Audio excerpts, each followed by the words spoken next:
Muhami Matters with Chris Adams, powered by CJA Consulting. Welcome to Muhami Matters, where credibility meets clarity in legal and professional services. I'm your host, Chris Adams, founder of Muhami and CJA Consulting. Today, I'm joined by Adam Ashcroft, founder of The Advantage Coach. He's a business founder, an advisor, an accredited executive coach, and creator of the Advantage operating system, which we're going to hear a bit more about today. Adam works with founders, business owners, and senior leaders who've often achieved quite a great deal externally, but are now asking a different set of questions. Like, what do I really want next? What is all this building towards? Should I scale, sell, restructure, start again, or take a completely different direction? So today, I anticipate will be a fascinating conversation for professional services leaders, as well as those who are elsewhere in business. So lawyers, accountants, consultants, and advisors, you can often spend years building your technical credibility, your client relationships, and your commercial success. But at some point, inevitably, the question does become bigger than growth alone. You need to get clarity, purpose, build trusted relationships, have better systems, and life that I guess sits around the business. So we're going to explore Adam's journey today of building, scaling, and selling businesses, the idea of a life playbook, what happens after an exit, and the practical structures that help founders and professionals move forward with more intention.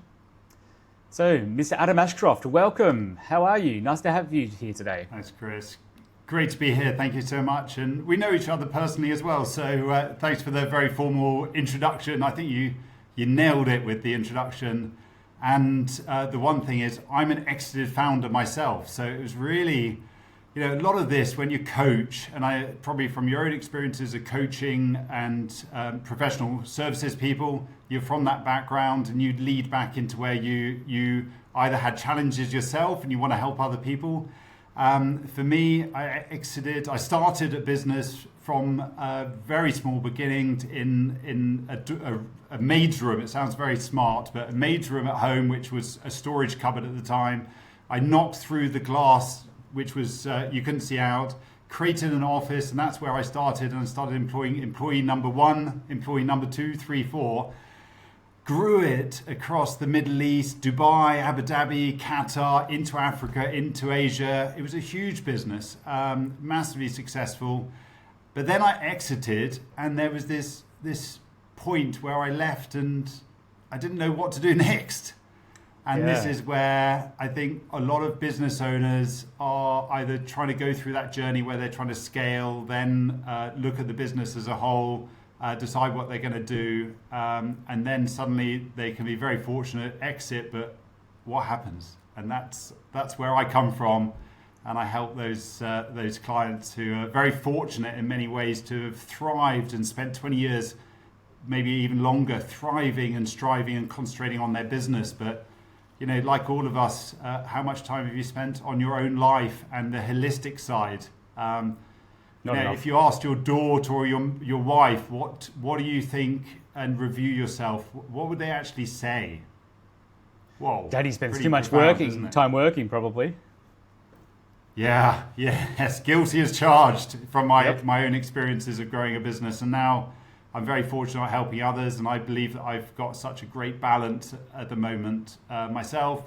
I'm in the UK at the moment. Home is in Dubai, as you know, but I spend considerable time in Sydney and Australia, which you also are familiar with, Dubai and London. So and this afternoon after this, I'm playing golf. I've got some great time. I've spent the morning with my wife doing some awesome morning success routines, and I feel really proud of the life post-exit, which I'm carving out for myself and my family and my friends and connections.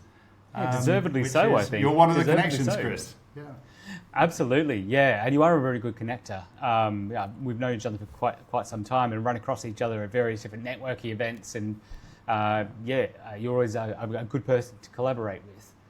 And I guess you've learned that from experience. Have you always, did you have a career before you started a business, or did you start a business from a very, very young age?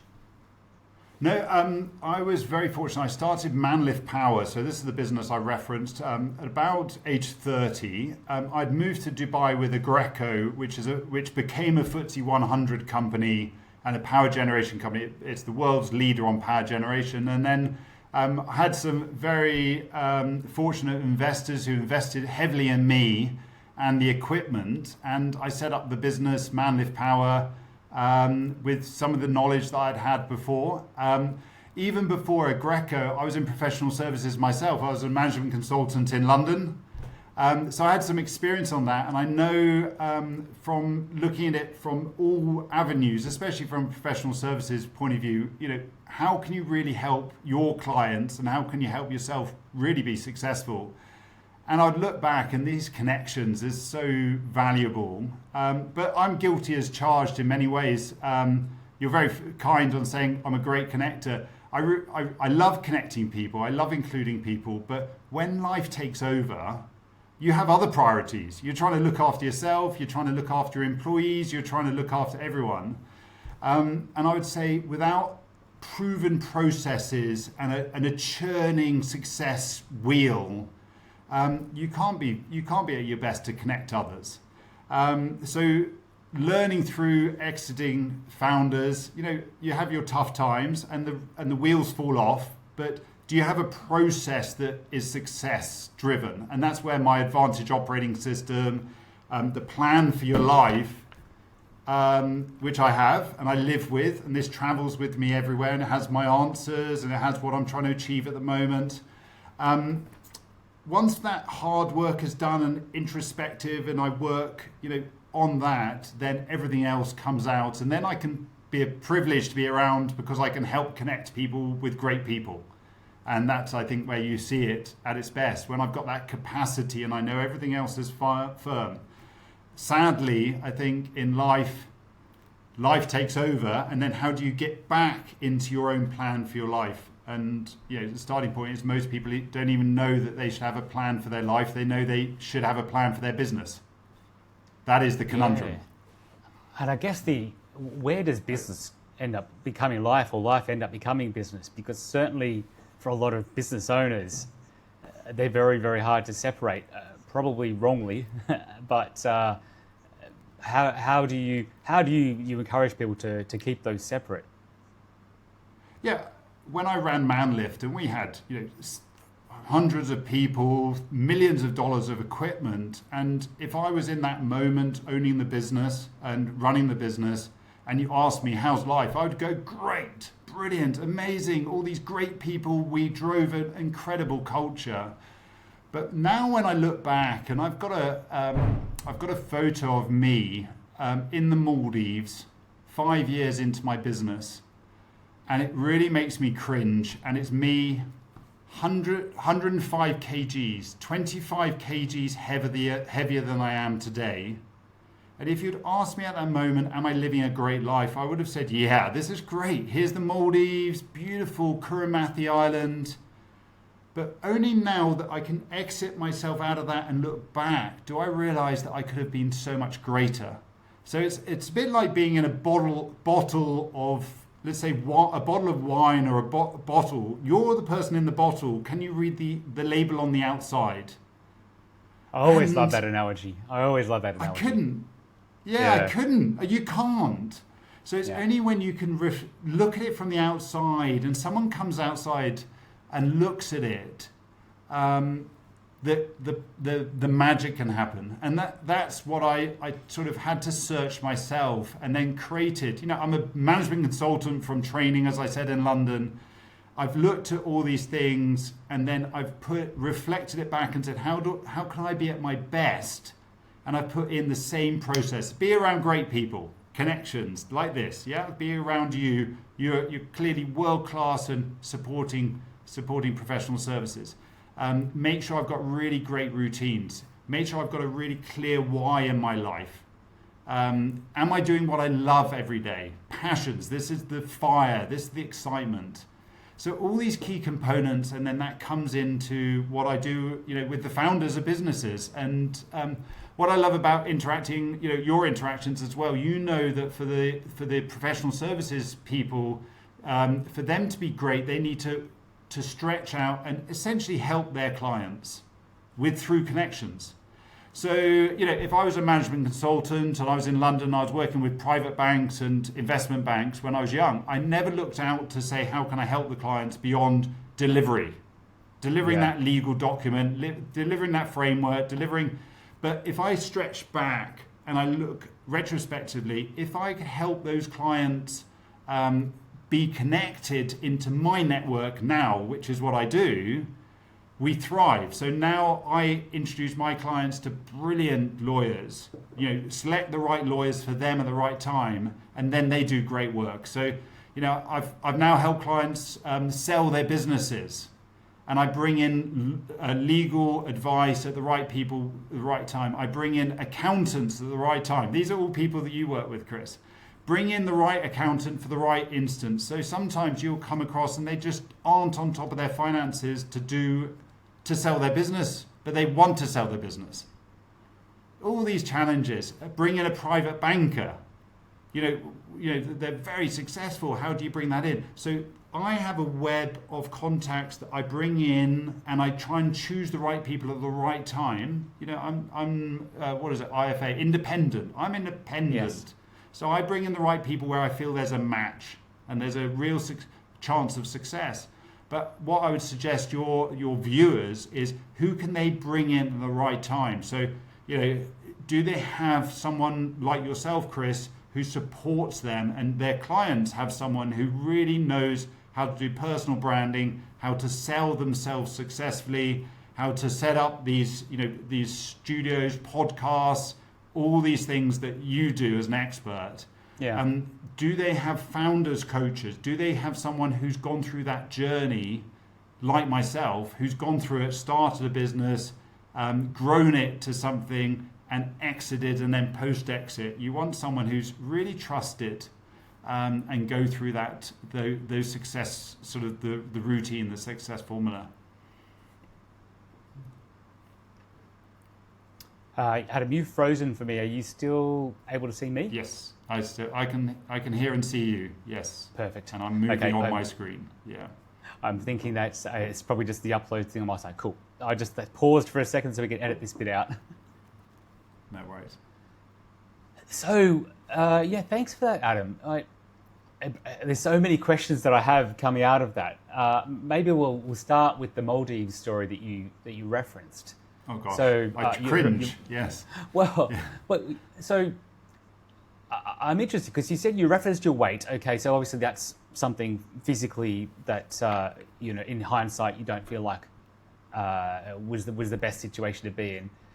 But you say at the time you were feeling great. You felt on top of the world. You felt like everything was going really well. What would you have changed in hindsight? If business is going well, you're making lots of money, you're in the Maldives. What is that change or those changes that you really notice in hindsight? It's quite. I didn't have a plan for myself. That was clear. I had a plan for the business, and just as you said, people confuse the two, the business and yourself. So I had an incredible business plan. We grew the business on cue. We survived some major downturns by pivoting the business. So we started selling equipment into selling instead of rental. We were doing temporary power projects. We started selling projects into Angola. We sold projects into Pakistan, multi-million-dollar projects. So we were pivoting. As a case study from a business point of view, it was fantastic. But from a personal point of view, it just chipped away at my soul, my values, my perception of what was great. It's only now that I reflect and I say, I could have been such a better leader. I could have been such a better father or husband. It ultimately cost me my marriage. This cost me my marriage. And if you look at it, marriages are a great example of this. 50% of Western marriages, certainly, these are the statistics I know, fail. And how many people are in a marriage that's not successful? So, these are the things within your life plan, your playbook for life. Your playbook for life, it prioritize the full picture. So, smashing out of the park on the business. I was doing activities, I was out playing golf with clients or with friends, fine. But there were clear areas of my life that weren't. So in the business, I did KPIs, key performance indicators. I knew exactly how many sales, had all the data, brilliant. But did I have the data for my life? No. I didn't have the key success factors of having a life. And so, and suddenly you exit from that, you're suddenly have a time to reflect. And for me, it was a time to reflect. I probably had a double bounce. I had a reflection where I left the business, and then I had a reflection where my marriage failed.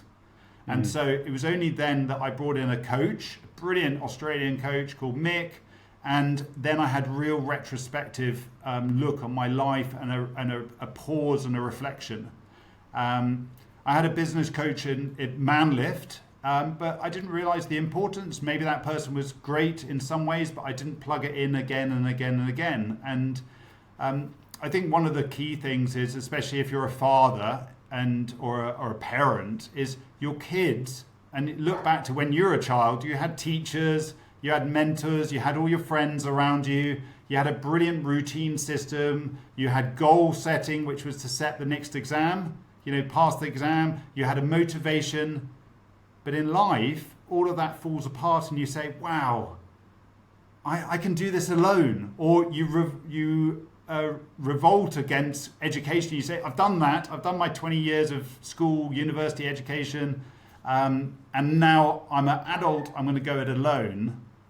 But no, so for me, I have 5 coaches that come into my life. I was with one of my coaches this morning, which is a business coach. For you, Chris, and your listeners, who are the people supporting your success? Because as a business owner, as a successful person, you need these success people just to look outside the bottle.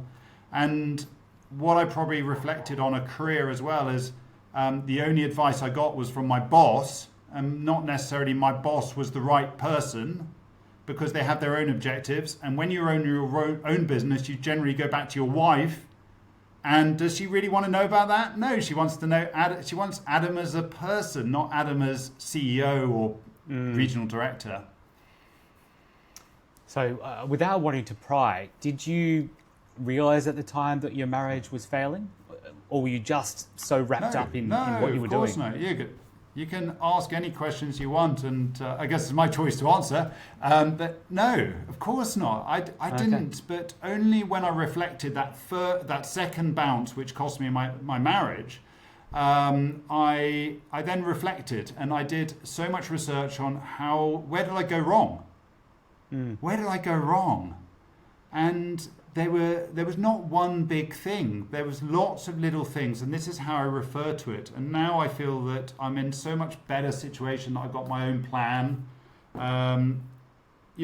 All of it comes together, and it's a bit like a jumper. If you've got one little bit unweaving it, the whole jumper goes. So there were little bits. You don't realize the jumper is fraying. I remember one poignant moment where I reviewed and I came across the love languages, and I realized my now ex-wife she really enjoyed finding gifts, and I gave her nice wealthy gifts once a year if I was lucky, that sort of thing. But no, when we decided we're going to go separate ways, I bought a chocolate bar, her favorite magazine, and something else. And I would never do that because I don't want to give her bad chocolate. And I think, Alan magazine or OK magazine's a bit of a waste of money. But I gifted her those little things. They cost, £10, 45 dirhams or whatever. And you could see it really meant something to her. Really. And you realize what an idiot you've been. I hadn't spent time on being great myself so I can be great for other people. I'd spent all my time growing this business. And the bigger reflection is, I am 100% sure if I'd spent the time on myself, I would have been a better leader at work, We would have done extraordinary things. I would have had more capacity to think about even greater things we could have done. All kinds of things would have come out, and this is why I'm so passionate about having a plan for your life, having the right person to support you, and bring in those experts as well who can support the central people in your life, and then be one of those people yourself. So you've really taken ownership of that marriage breakdown. It does take two to tango. Is it all on you? Is it that you were so engaged in business and so caught up in it and so into it? Is it all on you, or are there other factors involved? I guess that we all need to work together on. I wouldn't blame the business at all. It wasn't all in on the business. We had a great life. We had travel things. But what I do know is it starts with me. And if I'm great and if I'm on point, sharpening my pencil the whole time. I've got pencil, sharpened it this morning. It's sharp. I've invested in myself. As I alluded, I've been out this morning. I've been into the woods. I've been out there. I've spent some time. I'm at my best. And then I can be really great for other people. So it's that awareness. It's getting tips from other people.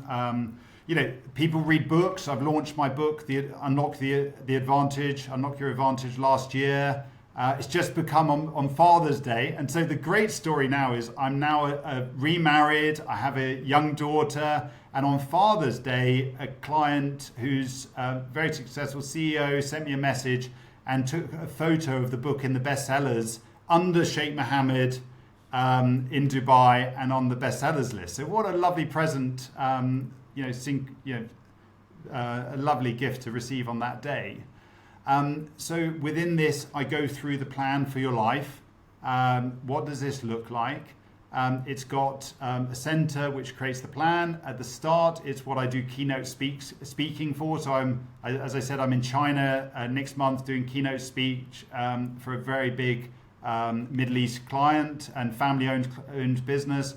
And I'll just explain the 3 Ps: purpose, passions, and progress. So purpose, what are we here to do? This is your real direction. Passions, how do we all do what we love, integrated into business and into life? And then progress is really the momentum side. So setting goals, setting really great targets, being around great people, and feeding through. So that's all in Unlock Your Advantage as a book as well. So it's brilliant. It's the beauty of focusing and really getting yourself is great. I think a key takeaway is what happened this morning in your listeners' lives. Did they wake up, look at their phones, and answer emails? If they did, they're living someone else's life. You look at your phone and it's pulling you away from your life. The alternative is, do you do your thing? Do you make sure you're on track? Do you make sure you do your bit? So I did 25 press-ups. I did some exercises. I did some eye movement exercises. I got my brain thinking. And so I went down the what I call the right route. The left route is look at your phone and then you're on someone else's. Look at your emails, you're on someone else's direction. Yeah, you're a slave to someone else. But if you do your own things first, open the curtains, celebrate life, listen to the magic around you, ground yourself, what I call success routines. Get success routines built into you, and then you're in this great cadence to make it a great day. How do you then identify where to start with that? What that success routine looks like? So obviously for you, it's the press ups and the eye exercises and the focus. But I guess it will be different for everybody. What is a starting point to try and reflect and recognize what your routine is and what is for you? Yeah, I think it's personalized. It's the very simplest thing that I think we should all think about is making your bed. That's a very simple one. I went to a very privileged school, which was a boarding school, but we were never told why we had to make our bed. Only 45 years later did I realise that actually, and there's this amazing admiral who speaks about this on YouTube, many people have seen it, and you make your bed, you achieve something. But I go another level. I make my bed, I make my pillow, and then I look outside, open the curtains and smile. We can all do that. We should all do that. And look for something beautiful. Look for something. I'm in Surrey in England at the moment. I can look outside and go, wow, there's these beautiful plants I can see at the moment. There's greenery. There's, we look for the beauty in life. So that's the right route. But if you go the left route, the alarm goes off. You then go onto LinkedIn as a professional. So you're going down this route. Check my emails. 100. It's the left route. Left route is a unhappy face. Yeah. Right route. Make your pillow, make your bed. You know that your bed's going to be lovely. Even if it's a tough day, you know your bed's going to be made at night when you go back to it. Open the curtains, look for the beauty in life. Start going. Clients, we suddenly say, okay, they used to love playing some music. So why not just play some music? I was with someone this week who started being in a choir. They used to be amazing singer before. They're now in a group and a choir. You can go in, for me, I'm going to be in China next, literally a few weeks' time. I'm going to buy a tennis ball machine because I love tennis, but no one else wants to wake up at 5:30 in the morning and play tennis with me. So I'm just going to get a tennis ball machine to hit back. And at the moment I'm hitting against the wall. I control it. So this control, and I wake up a bit earlier than everyone else, so I've got some time when no one else can touch it. Sort of the 5 a.m. club. So the key is there's steps within the playbook which I created. These playbooks, you're familiar with routines in business. Yes. I've taken what has been successful in business, plugged it into life. So routine, step 3 in the process I have. In business, we set this call up some time ago. It became a routine. You probably do one every other week. It's a routine. You do your sales meeting once a week. Routine. You go to have a cup in England. You have a cup of tea at 11 in the morning. Traditionally. But what happens in Dubai? We don't have that. So then suddenly you work the whole way through the morning. It gets to lunch. You have your lunch at your table, your desk, and it goes through. So you don't have a routine that could be better. Yeah. Yeah, So you make a very good point. A very good point. Yeah. I'm just thinking, when I used to work an office job, I would always take a lunch break, no matter how hot the weather was outside. I'd always go for a walk. I'd never do that anymore. I never do it. I just keep working. I go grab my lunch and just keep working. We'll have more calls. So you're right. It is. I think building a routine that is probably healthy and balanced. So you mentioned take a lot of time for yourself, having that dedicated time for yourself in the morning. Earlier you mentioned that your marriage broke up because you were not giving your wife, I guess, what she needed. So am I understanding that you need to make time to raise yourself, to improve yourself, to take time for yourself? But I think you obviously would need to invest in your family and your loved ones as well. Is that an important part of the routine?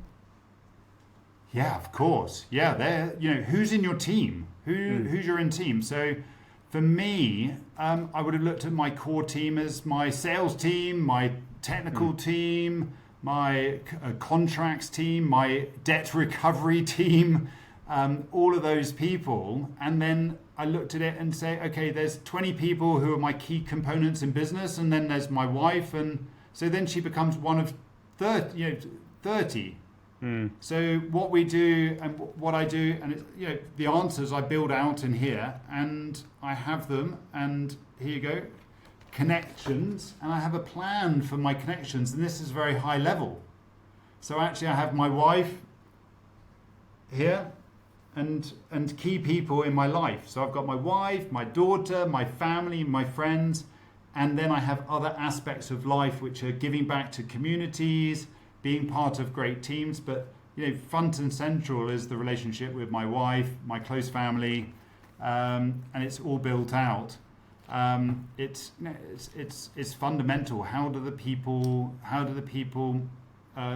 the key team members? So, I was a sporty person. I'd play rugby. I knew my 15 people in my team, the 14 others in a rugby union, just to clarify for you. Yep. And I love both, don't worry.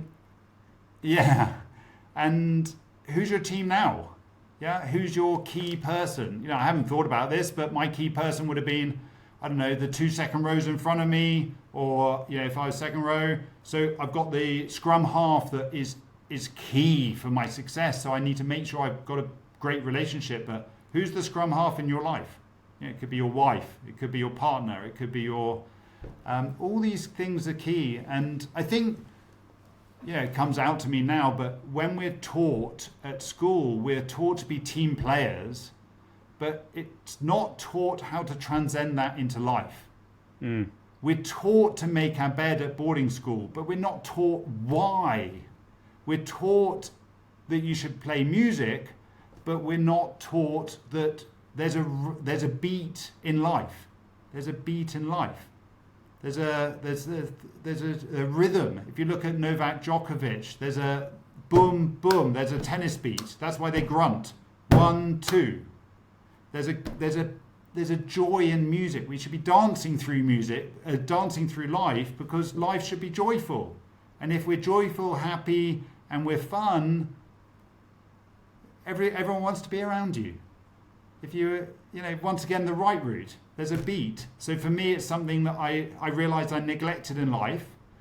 One of my coaches did a time frame on my life. I realized that at the age of 5, music was taken away from me because I changed schools, various reasons, and I've now started putting music back into my life.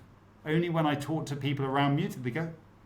So some people love music, some don't. So you're reflecting and trying to build in these routines. Something. There should be a joy in life. The inner game of tennis is a very top coaching book, and actually there's a coaching book around that, and it basically says bounce the ball 1 and hit 2. So there's a rhythm 1, 2, and it's the same in life, same in coaching, same in golf for me this afternoon. So I can play 1, 2. There's a beat, and I miss that. So now I'm installing that. So I think you started by saying, where's that space for you? And I was with a client who I helped him sell his business. It was brilliant, very successful guy. And I was on his podcast, and he said, Adam, where do you get your great thoughts from? And I said, for me, even in the shower, you get these great thoughts. And I asked, where do you get your great thoughts from? And he went, yes, I'm in the sauna. So on your own, some space, some reflection time, but also, the support angle from, who are you out with your friends? Are you out with... I keep getting asked, Adam, your job's going to be redundant soon. ChatGPT is going to take over, or AI. But what I've realized more recently is clients are using AI, but they're realizing it's just another connection, and then they're living and realizing the importance of coaches even more, which is really fundamental. So for you, Chris, it could be the same, that, oh my God, my job's going to be threatened. No, we plug in. They can use the AI to build up, and then we can do even greater things with them. Another connection, another routine, another exciting opportunity. Which side are we looking? AI? Is it a left, unhappy, it's going to take my job over, there's no opportunities? Or is it the right, happy? I've got a client who's a brilliant futurist. He's looking at it, he's already saying 100x. His employees, one person becomes 100. And he's doing videos that are Hollywood style. He's doing, the other day did something on YouTube, on Instagram, and he was juggling eggs, and then, it's just incredible, and it's 100xing the possibilities. It's an incredibly exciting time. I love everything you've said, and it's a real eye opener. It's making me reflect very much on my own life. And by the way, I won't tell your wife that you called her a second rower. Second row. But I guess that's something that I heard She's from the you glamorous as well. scrum halfer. She's is, the yes. glamorous scrum half person. Yeah. She's good at passing the ball. Yeah, it doesn't want to get tackled. Yes, true. But I guess what I also got out of that was, okay, so you rely on the second rowers, rely on your wife, you rely on your kids. They're they're what keeps you going, what keeps you safe. You rely on them, but they also rely on you, and I think that's something I took from what you were saying, because you were talking about yourself, but that's a real eye opener. I think is that sometimes we do get stuck in our own interests and our own perspective, and we're trying to be good, but sometimes I think you do need to step back and realize that you are important to other people, and they rely on you. They rely on you as the hooker or the fullback or whatever it may be. It's so spot on. I'm reading a Bear Grylls book at the moment. It's called Never Give Up. And he's such an incredible person. But one of the things that stood out, he said, on your gravestone, it doesn't say CEO. It doesn't say Adam sold a $30 million power plant into data centers. It doesn't say he was saved the company, all of this. It says, what does it say on a headstone? It says he was a family man. He was caring. He was someone that we loved being around. And sometimes that is lost. He was someone we would go to when we had a problem, and you knew that he was going to focus on you and only you. And that's what I love about my job. I love the one-on-one interactions that I'm in there just to make sure they're at their best. At their best, whatever it is. I've saved the marriages. I've had clients walk in and say, my wife's kicking me out. 3 months later, they come and say, I can't believe it, my relationship is amazing. I'm not a relationship counselor, I'm just doing it from my heart. People who are saying, my daughter's not talking to me, suddenly they come back and say, it's much better. I've got business owners who have their shares on literally a piece of paper. We turn it from piece of paper, nothing, it's not contractual, to 2 Ferraris now. He's sold his business, moved on, and smashing it in life and business. You've got others who it's in paper form, and we realize actually their lives are better elsewhere. We negotiate something here and they move on and do great things. You've got others who are, Ben Corrigan from Blue House, he came to me and said, I don't really know what we're going to do with the business, but I know we need to do something because this business is fantastic. He built Blue House, a interiors and a fit out company, architectural firm. And we didn't know where it was going, but 2 years later, we sold the business to a 104-year-old architecture firm called TP Bennett.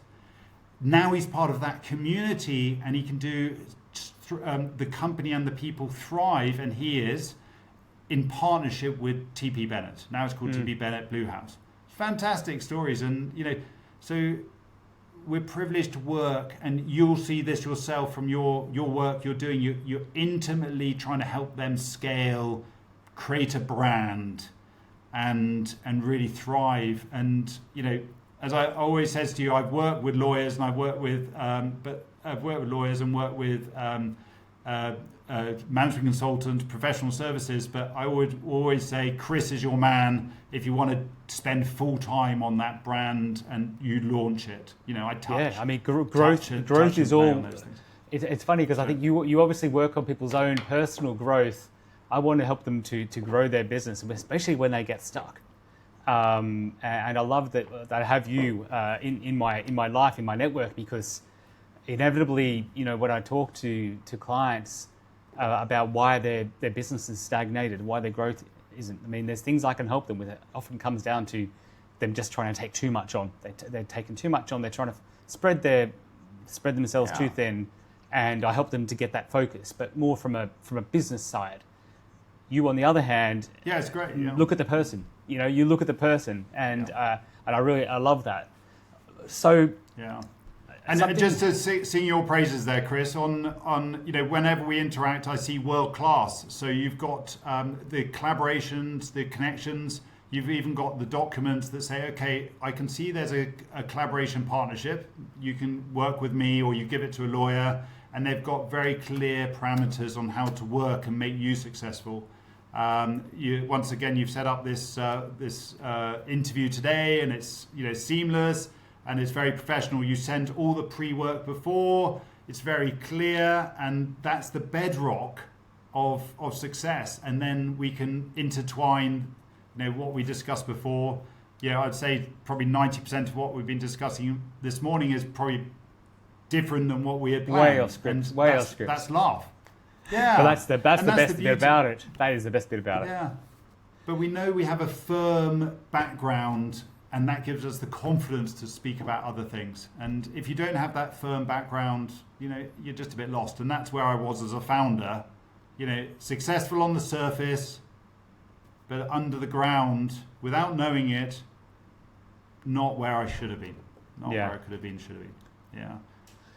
I'm going to put another element of that to you at the moment. I have to admit, I do a lot of talking to people, a lot of collaborators, people like yourself, but others. And I've got to say, a lot of people seem very downtrodden at the moment. I think that globally, obviously, we've had some real afflictions here in this part of the world, but even much further afield, people seem to be struggling, businesses seem to be struggling.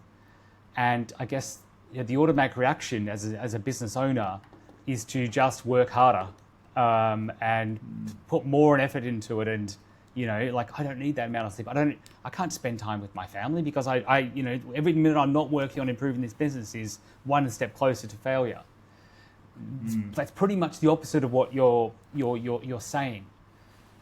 What do you advise people? Because as I say, a lot of people are going through this at the moment. I think a lot of people need this help of being able to step back, get the perspective, but give themselves the time they really need, but also ensure that they feel comfortable with that, so that they know their business is still going to be there. They know they're going to, I guess, get positives out of it in that balance, rather than go in the opposite direction.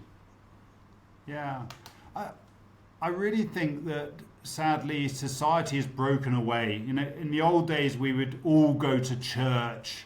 I think the mosques are incredible in Dubai. I'm quite envious. They all go to the mosque. Communities are broken down. So for me, it's step 4, connections, communities. And they can come into your life in many ways. And so, I could sit here and say, you need a coach, but it's the outside perspective, and know that you're not alone. So for me, one of my success routines is a connection, which I do boot camp in the morning when I'm in Dubai, and I'm on the beach at 5:30 in the morning. I know with those people, we've created such a close bond that I can separate people and say, look, can I have a chat? And you get a different perspective. So I would encourage people, look back at your childhood and say, what was success there? So you had probably music teachers, you had sports coaches. I would never be a great tennis player if I hadn't had the outside perspective of a coach. I was around friends. I went to, did certain classes. So there was all this input into me and making sure I was successful. So why do we drop it now? So there's brilliant communities for CEOs like Vistage. There's great people who are willing to chat, reach out and ask. There's lots of communities there, and often it just says ask for help. One of the best ways to build a relationship, and even the best way to build a relationship with someone who doesn't like you for whatever reason, is to ask them for help. And amazing things can happen when you ask for help. And actually in my book, the last section is, it wasn't a plug for the book, but at the back, it's got help sheets for life. I call them advantage playbooks. And the first one of all of them is givers gain. and it's this giving, and that's another one, BNI, isn't it? The community, there's BNI communities. So givers gain, and if you ask people to help, they're giving you, and what a joy, isn't? Go back to Bear Grylls on your headstone. He gived, gived without asking for anything. If you can ask, do that. Great. I cringe a little bit putting my book up. I cringe because I'm not trying to do that. I'm just trying to help, and I know the more I help, it comes back. And whether you have a coach, whether you whatever that looks like, whether you have a team, whether you just get 5 friends and talk about the challenges you've got, there are always people out there who are willing to help. Just keep looking for that. And as I alluded to, AI, I see it as a right way. It's amazing because everyone's open to listening to a coach, listening to an advisor. Brilliant. Yeah. Look at it. How exciting is that? And you look at it, and sometimes it gets it wrong, sometimes it gets it right, but at least you're listening. And I think that's part of the life of curiosity. Be curious. A lot of people say that the elixir of life is curiosity. Curious. Every time I talk to you, Chris, I'm always asking, what is it? What are you seeing? What are the lawyers really struggling with? What are they wanting? What are the accountants wanting? What do they need? And from knowing my own experience and being in professional services, more sales is a lot of what they need at that point, no doubt, in this challenging environment, no doubt. But there are opportunities out there if you go down that right route. You just need to do the right things, which is the bedrock for what you do, and is the bedrock for what I do. Yeah. So it's part. So what you've just spoken about the networking and building connections is part of investing in yourself. 100%. Yeah, and that's interesting, right? Because it doesn't really feel it doesn't feel that way. I guess where we started our conversation, we were talking about meditation in the morning, exercise, all that sort of stuff, which is very much self-focused. But that is a very good, interesting perspective because I thought, okay, well, doing networking, spending time doing that is not. Is doing more work, spending more time away from the family. But it is a very interesting perspective when you think, actually, as part of doing that networking, talking to these people, you are helping yourself because that feels great. I mean, I'm quite introverted, but I love doing this podcast because I talk to people and I hear interesting perspectives and it's really engaging. And it gives me a good boost. So it is for me, as much as it is for everybody else. Lovely. So I really appreciate that perspective. And I have guiding principles around it. So I know I'm going to spend the evenings with my family. I have a dead cut-off time. I'm going to be with them. I generally don't do any networking in the evenings because I know I can do really successful networking during the day, even the first thing in the morning. So, there's BNI, I think. They meet at 5:36. I've been to a couple of them. Who's busy at 5:36? No. So, just pivot. It's only that perspective on how can we improve your routines. I'm working with a fantastic business owner at the moment. He's just incredible. And you would think he's got incredible routines, and he does. But we just tweak them a little bit, and he's going, wow, that's incredible. And I've never come across a client who's got such great routines. He's fit, he's healthy, he's got his business on track. But we just up it a little bit, a few little tricks, and suddenly he's going, wow, another level. It's so exciting what we can do, and how can we just stay on that right route? The right route is the smile. I know for me, when I'm on track, I've just got this smile. It's not arrogant. It's just the tiniest little I'm on track. And then during the day, I've done my book, but everyone asks, can I have an audio book? I've done it. I've recorded it, but it hasn't been published yet. And so it just niggles me a little bit. But then I say, no, there's other things I'm doing. That's fine. Then I'm back on track. And that's just noise. That's not in the plan. So, I've got a plan for, you've probably seen it, lots of people, but do you do it for your life? Accelerate, continue, stop. Accelerate, continue, stop. Is it in accelerate, doing an audiobook? Not really. Is it continue? Not really. Is it a stop? Pretty much a stop. Why am I giving myself a tough time about it? It's not in my plan for the next 3 months. It's not in my plan by the end of the year. I've got the results. I know what I need to do for the end of the year. Here's my 12-month plan. Here's my 3-month plan at the moment. It's not in it. So chill out, Adam. Chill out. Yeah. Yeah. It's really, you're inspiring me, because I've definitely taken on too much in my life, in my business, and sacrificed family as a result. With the view that short-term pain is long-term gain. I'm, still believing in that. But I also I do see really that benefit in the routine you're talking about, because uncertainty is the worst thing, isn't it? And nobody likes uncertainty unless you get a real thrill from it. But I think these people are few and far between. Yeah. But by giving yourself that routine, and by giving yourself that, but look that you're saying you have to stop. That is you saying, I've taken on too much, and that's not part of my routine. I haven't got time for that.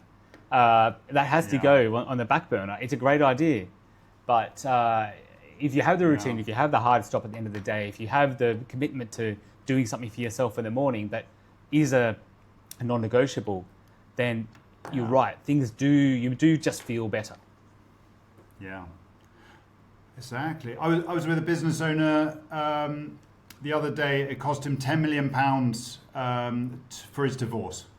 Yeah. Is that a good thing or a bad thing? Could that have been avoided? Could that have been solved? Could that have been...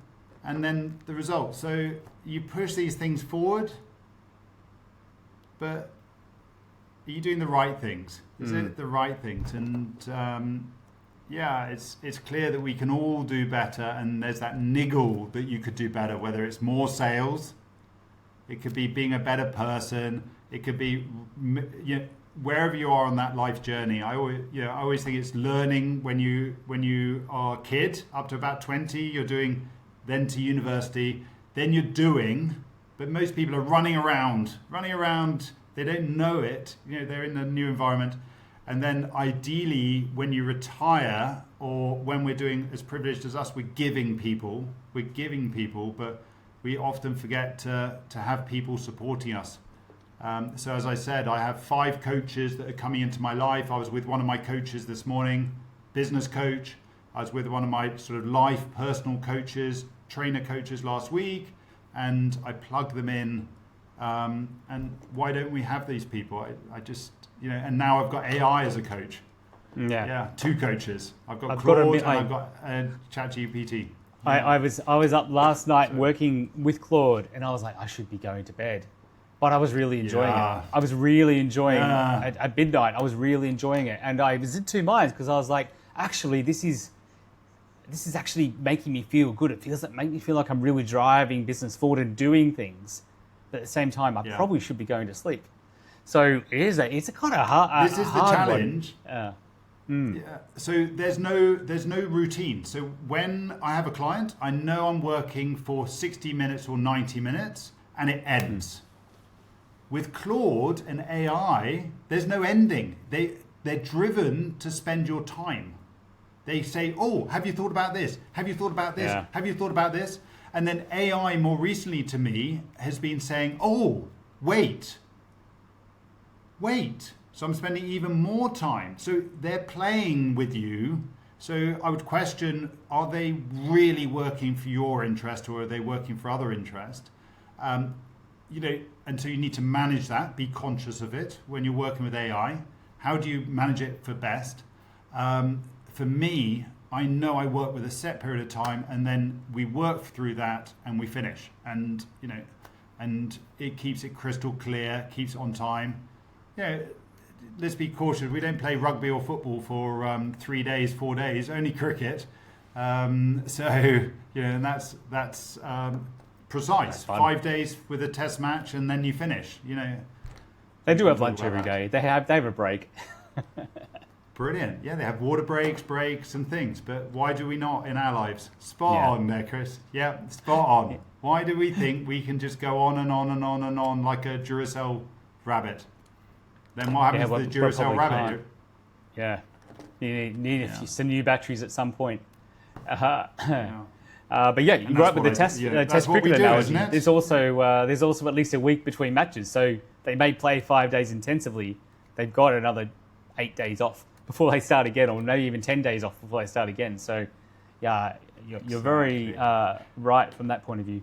Now, and that's what we do, isn't it? As coaches, so you're with a client, and then you don't see them for another week or 2 weeks. So we're the match, and then they go and be great, and then they come back, and then we spend quality time, and then they set off. So, and that's what I do. With team individuals, you're like, okay, and then you're off again.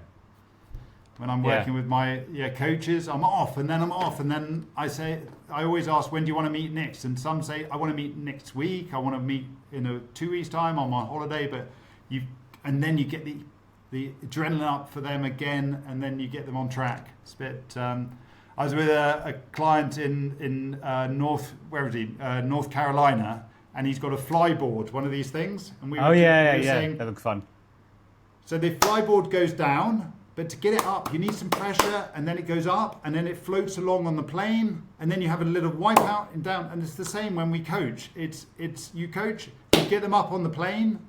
It's nice and easy, and then after 2 weeks, we can get them up again and up again, and that's what we do. What a joy, isn't it? It's very privileged.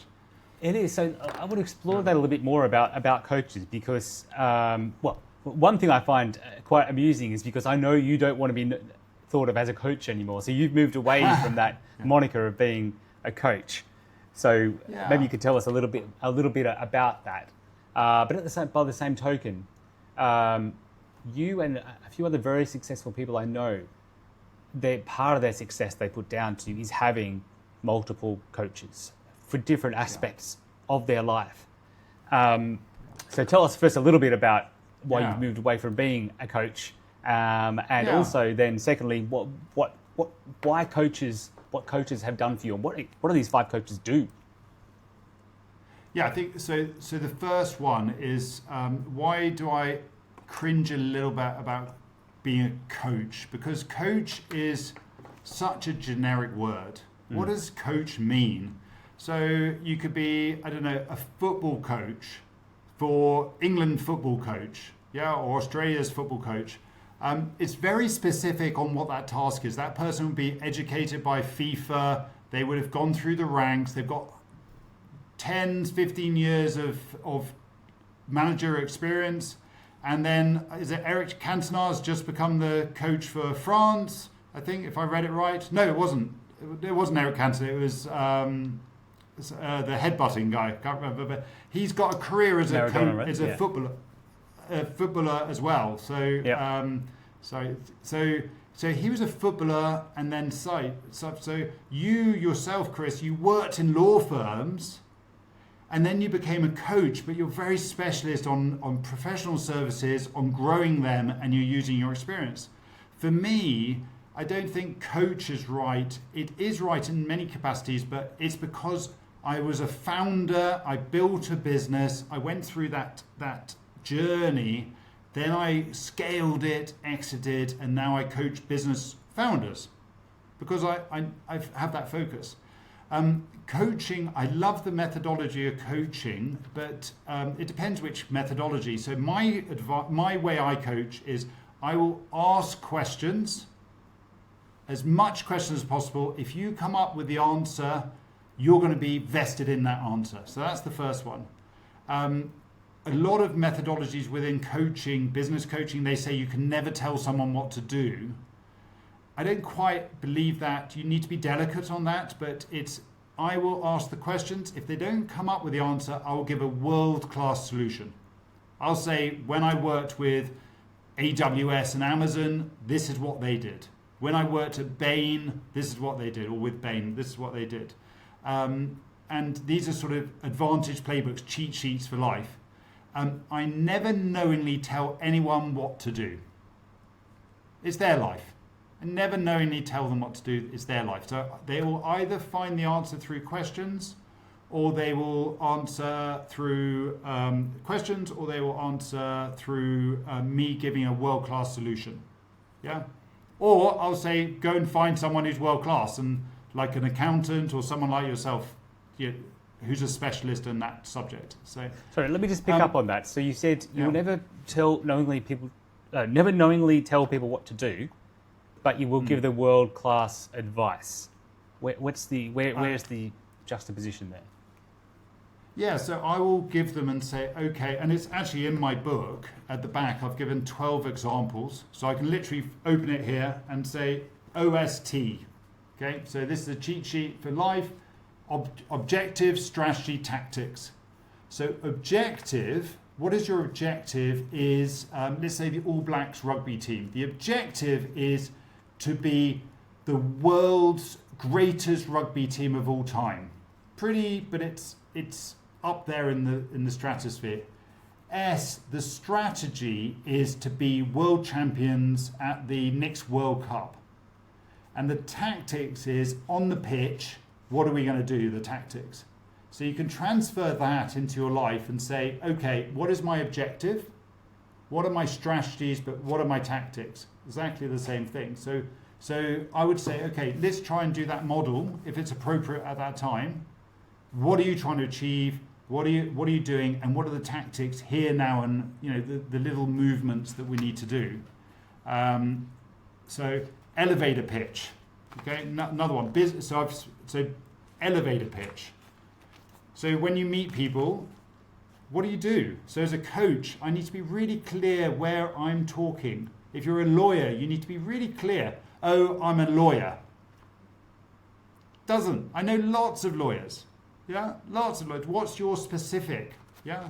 So yes. I help to do what? And then I've got an advanced one here, which actually has an advanced way which says a hook, a solution, and it's a platform. So that's one of the playbooks in the book. And so you're actually saying, I'll give you an example with a lawyer the other day. You see that ship out there, it's not allowed to work because the GPS system's not working. Okay? That's a hook. Oh, that's interesting. Why is the GPS system not working? Yeah. If you're in the elevator with someone, what are you going to say that captivates them? So I could say, when I ran my own business and I sold it, wow, that's interesting. What's that about? Then I didn't know what to do. Oh, then I created a plan for my life. It drew out the plan for the next 15 years. I now do that with other people.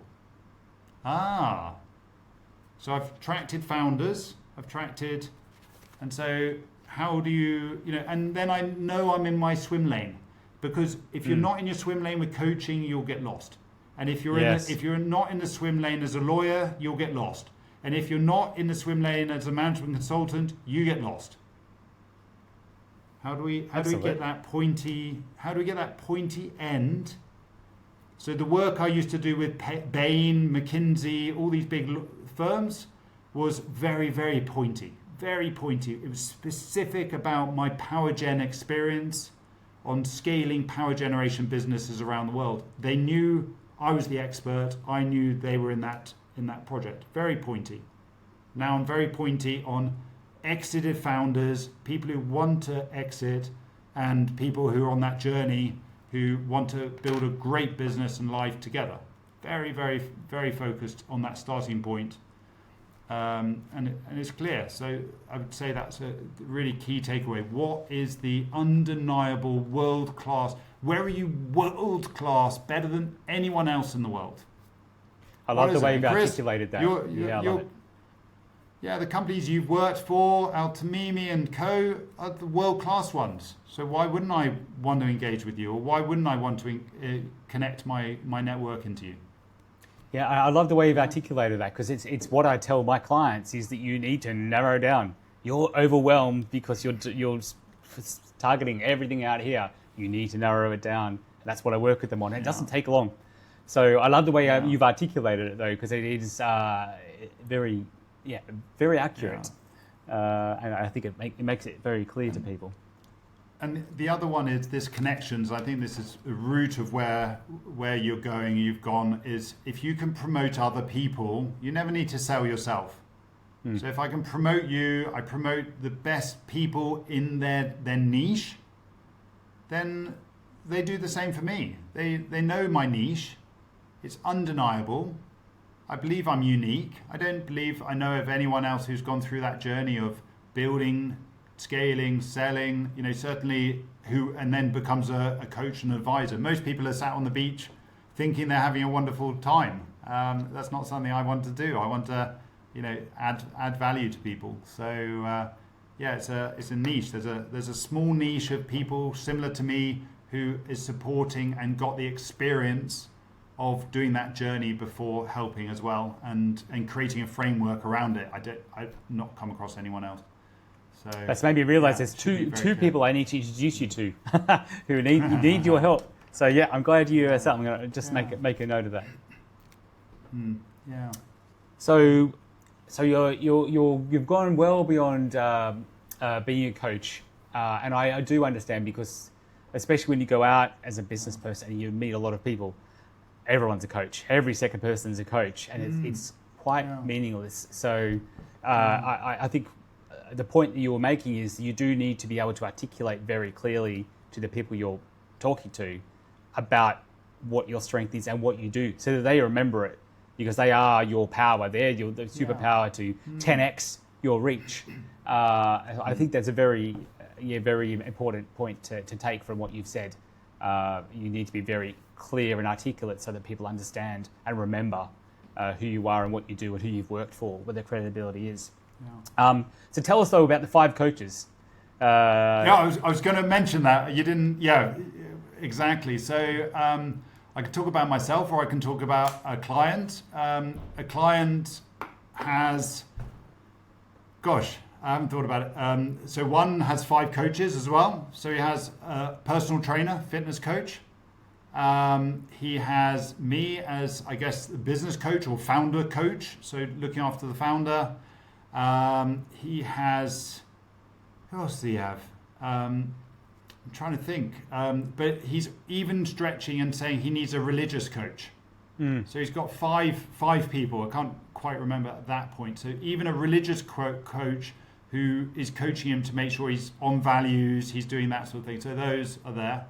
I have some brilliant coaches who support me. So this morning I've been with Simone Vincenza. He's a specialist in webinars, but also the framing. So I went to one of the best coaches, a guy called Naveed, who does transition coaching. He's based in Dubai. He's really become one of the best coaches. And I said, Naveed, who are the people who've made you the best? And he went, Simone, taught to him. And we're doing some amazing work with him, really focusing me on getting my smile back, getting me away from just being known as a coach to being specialist coach and being in my swim lane, just like I suggest with your clients. So I've got Simone, I've got Gemma McPhail. She is a brilliant pain coach who breaks down pain and alike, and she's done some incredible work with me assessing. She's the one who assessed back into my childhood. And I realized actually when I was sent off to boarding school at the age of 5, I didn't board, but it was long days and I was separated from. So pain coach. I've got Emma, I can't remember her surname now, but she's an amazing holistic coach. I've got Mick, who's my personal coach, Mick Todd. And I've got Brett Norris, who is actually sort of like a physical therapist, is like a personal trainer, a physio, and a life coach all as one. So I'll give you a story about Brett, and each are superhumans in their own mind. They're just phenomenal people. I've got this amazing group around me. Brett, I had pulled my stomach surfing in Manly in Australia over Christmas. I'm around other people at the boot camp. People are saying 1 in 3 men pull their groin, they have a hernia. It's going to be an operation. You can get meshed. This seems very common. 1 in 3 men get this. Okay, and I went, no. Fortuitously, I met up with Brett for a coffee. I wasn't thinking I needed him as a coach at that point. I then said, I've got this pain, which I think I'm just going to try and solve with some yoga or some exercise. And we started working together. He said he didn't even want to charge me to start with. I said, no, I'm going to pay. Within 2 sessions, the pain went. So I was at the point of having an operation, but with 2 sessions, we did some amazing work, even things around eye movement, how your body works. 2 sessions, it's gone. Absolutely gone. This is the power of coaching. This is why I'm not a coach, but I see the power of coaching, and I'm in the coaching environment because I love it. But the specialists of these things. So Brett is incredible at solving problems, helping me as a trusted confidant. I've been working with him for 7 years, and I bring him in and out as and when I need him. And at the moment, he's very much in the inner core of my coaching team. So, yeah. And pretty much all of these come from word of mouth. You've not just Googled them, but you found them because other people have recommended them. Yeah, so all of them have been recommended, absolutely all, and through, and that's the beauty. It's what I'm saying is, the best way to promote yourself is to promote others, and what a joy. So if you're a lawyer and you've got clients who are working with you, they should be singing and saying, Chris has made me successful, and it reciprocates back, and they go, well, he's successful, you're successful. Wow, that's how it works. Adam, he's done this amazing work, and it goes, why do I talk about Ben Corrigan? He's an amazing guy. He's built this phenomenal business. He's now partnering with other people, and it's great. But equally, Ben would talk to the right people for me. Brilliant. Yeah. Or you're right. It does go to show, because that's what I'm always saying to the people I work with as well, is that so many people are focused on, I need a new client. Or if they, when we reflect back, this is professionals I'm talking about mostly, 95% of the work that's come in has been through a recommendation. It's been someone who's in their network, or have they helped or have helped them. Yeah, exactly. They're the clients that sign on the dotted line. And you only really need your website or your social media just to kind of give that tick, that almost due diligence tick for the client that's coming in. But otherwise, and I can see it from your face, Chris. I can see it from your face. When you think about those clients, you've got a smile. Yeah.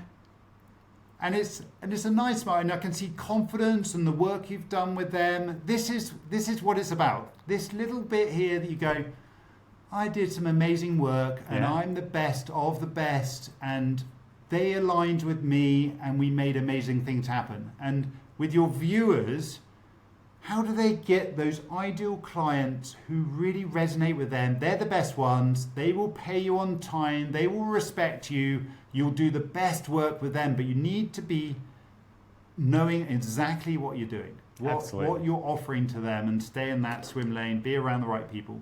Yeah, and it's not as time consuming as what people think. It is really sometimes it takes a while, but normally it's a pretty quick fix. The data is there for the people who love data. But a lot of it's just in your head, and you know it. You've just got to get it, talk to someone, a coach or a consultant or an advisor, and out it comes, and off you go. You're flying again. Yeah. I wanted to pick up something you mentioned earlier about people not serving, people not going beyond, people thinking about themselves, and not actively thinking about how they can serve others. Why do you think that is? I know it's a lesson you said that you learnt yourself, looking back, that you were focused on yourself a lot more than you would have been in hindsight. Why don't people look at others or think of others? I'm not sure. I don't think it's taught to us. I don't think we learn that. I don't think, I said that to break down the relationship of someone who really doesn't like you, go and ask them for help. is an amazing skill. I learnt it, and then I've put these sort of skills into my black book, into the cheat sheets of life. I don't think we're taught it.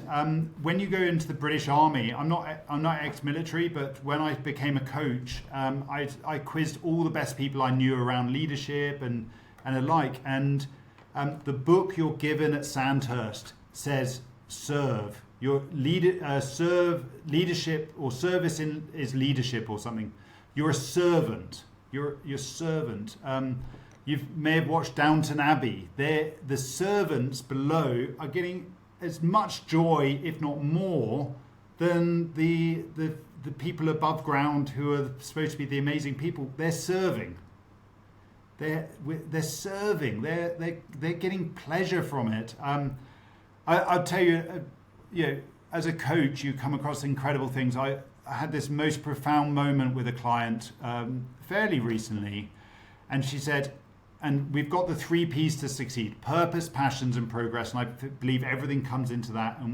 And she went, purpose. I now know why my grandmother outlives everyone in my family. All my uncles have died. Everyone died. She had purpose.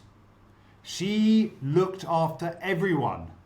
She served everyone. And what's happened? She's lived longer. But if you meet the people who have suddenly retired, they don't have a purpose. Then they get, their eyesight goes, their knees go. I was with a client the other day. We started jumping up because he got this smile, just like you said, just like I saw on your face. And we said, jump up, let's play that. And we started playing, and his whole demeanor changed. He was up, he was excited. We had a tough meeting where he was making these key decisions, but he floated. You could see it. And if we can do that the whole time, and this is where the purpose turns into passions. So passions, how do we get you to do what you love every day? For you, setting up a webinar, meeting great people, for me, it will be a different thing. Yeah, my pleasure would be taking on the connections that I can now think about for your benefit, connect you. You might say there's some lawyers who really need some connecting. That's my passion. That's what I love doing. I'm playing golf after this call with a young lad. He works with one of the top car companies in the world. I won't say the brand, but there's probably only 5 of those top ones. He works with them. He's through the graduate scheme on the other side. He's in finance. I'm going to hopefully introduce him to one of the biggest Chinese firms because his mother coincidentally said he wants to work with the Chinese firm. Brilliant. I'm connecting. It doesn't mean he needs to go there. I'm just helping him grow and expand, and I'm serving. So and that's the joy. So if I say those 3 phases in life, you're learning when you're up to university, you're then doing, but you're generally doing it alone. Get some help, get some people to help. And then later on in life, if you can serve, if you can give back, and you've that joy, and you'll have that purpose. You'll be doing what you're passionate about, and you'll be making momentum, whereas others are slowing down. And don't slow down. Just find something that you're really passionate about, and that's what I'm passionate about. Exited founders, we all go through that. You exit, you lose all your friendships, your colleagues, your routines, your connections, your identity, who you are. What I do is I reinstate those, make sure you've got a clear purpose, so you could be that founder, that business owner that I was referring to. Up, confident, smile, smashing it at life, even if the challenges come in, they bounce off you. So we've had a lovely conversation, Adam, and it completely went on a different direction to what I thought it would. Just to wind us up, I think an undercurrent, an undertone of the whole conversation has been about finding some joy for yourself and grabbing that and making sure you do it every day. Where does one start to find that joy? I know one answer I know that you took on from what you said earlier is thinking about the music you used to listen to as a kid, or something you used to do fun as a kid that brings you that joy. What can people do just to get started, get off the sad wagon or whatever? Yeah, I think hone in on the 3 Ps. Purpose. What can you actually? Who can you serve? Can you help someone? What does that look like? Purpose is really about being at your best, but also who can you help be at their best. So those ones. Passions. Look back at what you love doing. Typically, when you were a kid, what happened? I was always the one who would go off to help. If the lads went off and sat at one table and left the guy on his own, I would always go and sit on with the guy on his own, try and integrate, try and bring other people. So I used to love doing that. In hockey or rugby, I'd be the one passing the ball. So my life is I pass the ball. I have clients who I work with, and I pass the ball, introduce them to other people, and get that momentum going. That's what I do. So what do you love doing? What did you love? What gave you the smile? And then lastly, progress. Just one step forward. My Achilles at the moment is AI. I keep backing off it. I'm going, I just need to put it as a priority and say, okay, I'm going to learn a few things every week and just keep going. So what is the things you can take progress with? What does that look like? And then wrapping that all around, just like that bottle. You're inside the bottle. Who can you get to help you from outside the bottle? Just have a informal chat with people, reach out, see who is the right person at the right time. As you said, there's so many coaches, but who is the best coach for scaling a professional services business? You would be my go-to, Chris. And who are those specialists? Pleasure. If it's whatever that specialist, who's that specialist who can really help you on your journey of success? Because I've got my 5 coaches around me, and then I've got the other support mechanisms, but without they're my success. I'll tell you that you go to Emma and Gemma for those 2 things. You go to Mick if you want to run your whole business. I would say To Beat Limitless, incredible Mick Todd.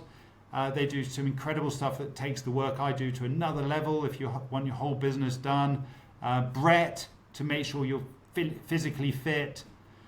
These are fantastic people. So just find out and then ask yourself your own niche. So maybe that's the summary. What are you really great at? What makes you really great? And if you don't know, go and ask your best friend.